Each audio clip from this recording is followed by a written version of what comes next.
चला तर मंडळी, स्पेशल भाज्यांसोबत नेहमीच्या चपात्या फुलके खाणं विसरून जाल जेव्हा ही रेसिपी ट्राय कराल। 2.5 वाटी गव्हाचं पीठ, 1 चमचा पिठी साखर, चवीनुसार मीठ, 1 लहान चमचा बेकिंग पावडर, पाव चमचा बेकिंग सोडा, सर्व साहित्य एकजीव करायचं। अर्धी वाटी दही घालून सर्व साहित्य परत मिसळून घ्यायचं आणि साधं पाणी घालून चपातीच्या कणकेसारखी कणिक मळून घ्यायची। छान मळली की हाताच्या मागच्या बाजूने 3-4 मिनिटं मस्त मळून घ्यायची। छान गुळगुळीत कणिक तयार होते।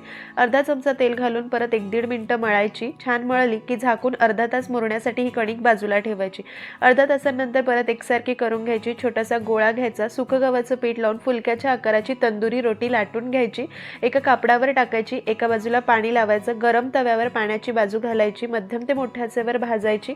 वरतून बबल्स आले की तव्याची मूठ हातात धरून उलट करून छान अशी तंदुरी रोटी भाजायची। वरतून बटर लावून सर्व करायची। इथे मी मेथी मटर मलाई सोबत सर्व केली होती। डिटेल रेसिपी आहे माझ्या फोटोच्या खालच्या त्रिकोणावर क्लिक करून नक्की पहा।